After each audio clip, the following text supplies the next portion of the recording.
Marie Kondo famously said that tidying up is a marathon and not a sprint. She believes that tidying should be done thoughtfully and with a plan. It's not enough to just clean and put things away, but to take the time to evaluate what is truly important and necessary in our lives. This can be a daunting task, but by breaking it down into small, manageable steps and creating practical and realistic goals, we can make tidying up a manageable process. Through her method of KonMari decluttering, Marie Kondo encourages us to discard items that no longer spark joy and prioritize what we really need in our lives. Tidying up is a marathon, not a sprint, and it's a journey worth taking. Creating a plan for tidying up. When we approach a major project, such as tidying up our homes, it can be helpful to create a plan. A plan for tidying up can help us set goals, create a schedule, and stay on track. When planning for tidying up, we should consider the following questions. Where do we want to start? Where do we want to finish? What resources do we need? What steps do we need to take to get there? For example, when planning to tidy up a cluttered room, we should determine the best place to start. What room in your house is the most cluttered? Or, what room in your house could use some extra attention? Once you've decided where to start, you can begin to make a plan for tidying up. You can start by evaluating the items in the room and deciding where items should go. Always remember that even though you will be doing the decluttering per area, you should at least try to do it by category as we explained in our other videos. Breaking down tidying up into small, manageable steps. If there is one thing we can learn from the experts, it's that we need to break down the process of tidying up into small, manageable steps. When we approach tidying up with a big picture mindset, we may be tempted to throw in the towel before we even get started. When tidying up, we should break down the process into small, manageable steps. When breaking down the process of tidying up, it may be helpful to consider the following questions. Where do we want to start? What resources do we need? What steps do we need to take to get there? What are the small, manageable steps we need to do to reach our goal?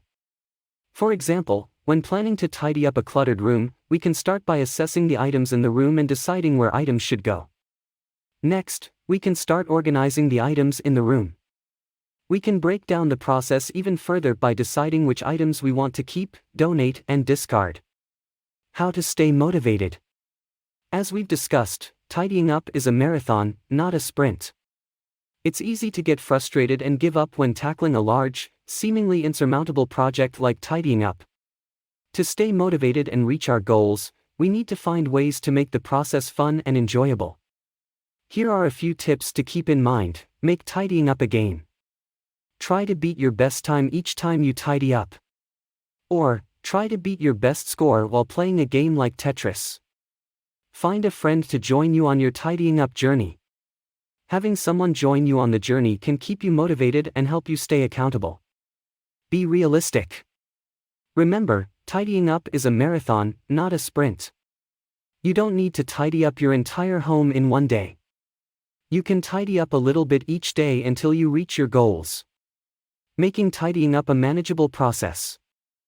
When planning for tidying up, it's important to be realistic about the amount of time and energy you have available to invest in the process.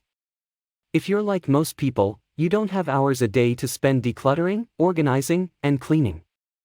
It's important to make tidying up a manageable process. When making tidying up a manageable process, it's helpful to remember the following tips. Start small. Don't try to tidy up your whole home at once.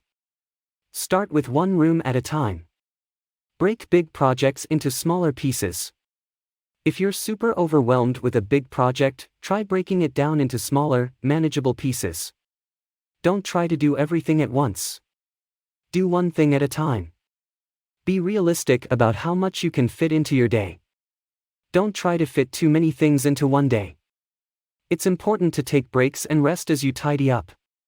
Identifying your priorities. Before we start tidying up, we need to identify our priorities. We need to ask ourselves, what is important to us? What are the things that are most important in our lives? Why are these things important to us? It's important to remember that everyone's priorities will be different based on their needs and circumstances. Some people may value travel while others value career. Some people may value family while others value friends. It's important to identify what is important to us so we can decide what stays and what goes during the tidying up process. Creating practical and realistic goals. When we approach tidying up, it's important to have realistic and practical goals. It's a long-term journey that requires patience, dedication, and determination. While reaching your goals may not happen overnight, it's important to stay positive. Conclusion: a journey worth taking. The process of tidying up can be a daunting task for both the casual and serious declutterer. The good news is that it can be done, and it's worth doing. Tidying up is a journey worth taking. By creating a plan, breaking down the process into small, manageable steps, finding ways to stay motivated, and having realistic and practical goals, we can make the process of tidying up a little bit easier.